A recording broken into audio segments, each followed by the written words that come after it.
Hello बच्चों, आइए प्रश्न को पढ़ते हैं और समझते हैं। एक स्रोत जो प्रति सेकंड 25 कंपन कर रहा है, एक स्प्रिंग में अनुदैर्ध्य तरंग भेज रहा है। दो उत्तरोत्तर विरलनों के बीच 24 सेंटीमीटर की दूरी है। यदि स्प्रिंग के किसी कण के कंपन का आयाम 3 सेंटीमीटर हो तथा तरंग -x दिशा में चल रही हो, तो तरंग के लिए समीकरण लिखिए। यह मान लीजिए कि स्रोत x बराबर 0 पर है तथा इस बिंदु पर t बराबर 0 समय पर विस्थापन क्या है? 0 है। तो प्रश्न में हमें एक स्रोत दिया है हमें जिसकी आवृत्ति यहाँ प्रति सेकंड कंपन क्या होता है? आवृत्ति होता है। आवृत्ति बराबर 25 दे रखी है और 25 हर्ट्ज है। और जो इनके दोनों दो विरलनों के बीच की जो दूरी है वह 24 सेंटीमीटर और आयाम 3 सेंटीमीटर दिया है। यह तरंग -x दिशा में चल रही है, तो हमें तरंग की समीकरण लिखनी है। तो प्रश्न को हल करने से पहले हम प्रश्न की मुख्य अवधारणा को जान लेते हैं। इस प्रश्न के लिए जो हमारी मुख्य अवधारणा हो जाएगी बच्चों, वह यह हो जाएगी कि हम जानते हैं कि जो तरंग की जो मानक समीकरण होती है वह होती है y बराबर a sine omega T minus के एक्स होता है, जो यह होती है जब तरंग +x दिशा में या धनात्मक x दिशा में गति कर रही हो।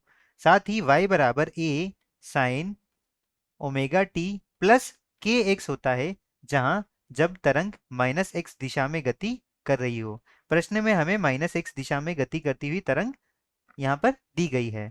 साथ ही हम जानते हैं कि यहाँ से जो ओमेगा होता है वह होता है कोणीय वेग। ओमेगा बराबर कोणीय वेग होता है जिसका मान होता है 2 पाई गुणा n, जहाँ n क्या हो जाती है? तरंग की आवृत्ति हो जाती है। और साथ ही हम जानते हैं कि जो k होता है वह k होता है 2 पाई बटे लेमडा। k को हम यहाँ पर बोलते हैं संचरण नियतांक कहते हैं, जिसका मान 2 पाई बटे लेमडा, जहाँ लेमडा तरंग दैर्ध्य हो जाती है। अभी इन बिंदुओं का प्रयोग करके हम इसकी समीकरण ज्ञात करेंगे। तो प्रश्न में हमें दिया है कि प्रति सेकंड कंपन 25 है। तो हम जानते हैं कि प्रति सेकंड जो होते हैं कंपन, उन्हें हम क्या बोलते हैं? उन्हें आवृत्ति बोलते हैं।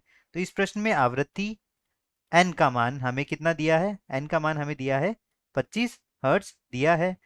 दो उत्तरोत्तर विरलनों के बीच की दूरी, अब जानते हैं, मान लेते हैं ये हमारी एक तरंग है।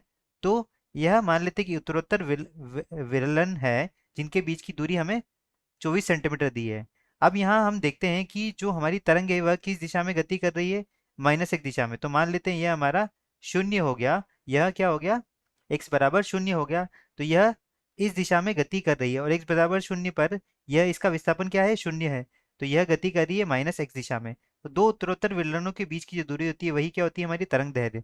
तो लैम्ब्डा का मान, तरंग दैर्ध्य का मान हमें कितना दिया है? 24 सेंटीमीटर हमें दिया गया है। इसका आयाम जो है वह आयाम हो जाएगा, वह आयाम a का मान दिया है हमें 3 सेंटीमीटर दिया है। तो अभी हम यहाँ से इसकी समीकरण ज्ञात करेंगे। हम जानते हैं कि ओमेगा बराबर क्या होता है? ओमेगा बराबर कोणीय वेग। ओमेगा बराबर होता है 2 पाई गुणा n, जहाँ n आवृत्ति है। तो यहाँ 2 गुणा पाई गुणा n, आवृत्ति का मान हमें दिया है 25 हर्ट्ज। तो यहाँ से ओमेगा का मान आ जाएगा 50 पाई आ जाएगा। साथ ही हम जानते हैं कि के होता है 2 पाई बटे लेमड़ा, जहाँ लेमड़ा तरंग दैर्ध्य है, के संचरण नियतांक है। तो 2 पाई बटे यहाँ लेमड़ा का मान हमें दिया है कितना? 24 सेंटीमीटर दिया गया है। तो यह हो जाएगा पाई बटे 12 हो जाएगा। के का मान पाई बटे 12 हो जाएगा। अब जो हमारी समीकरण है -x दिशा की, वह यह होगी y बराबर a sine omega T plus के एक्स। तो y बराबर a sine omega T plus के एक्स होगा। तो यहाँ से यदि हम देखें a का मान हमें दिया है, यहाँ से यदि हम देखें तो हमें a का मान दिया है कितना? आयाम 3 सेंटीमीटर। तो 3 लिखेंगे साइन ओमेगा, ओमेगा का मान 50 है, 50 पाई है गुणा टी प्लस के का मान है हमारे पास पाई बटे 12 गुणा एक्स हो गया। तो यह क्या हो गई हमारी? यह तरंग के लिए समीकरण होगी और यही क्या है? हमारा अंतिम उत्तर होगा। y बराबर 3 sign 50 pi T plus pi x बटे 12, यही हमारा अंतिम उत्तर है। आशा करता हूँ आपको समझ आया होगा। धन्यवाद।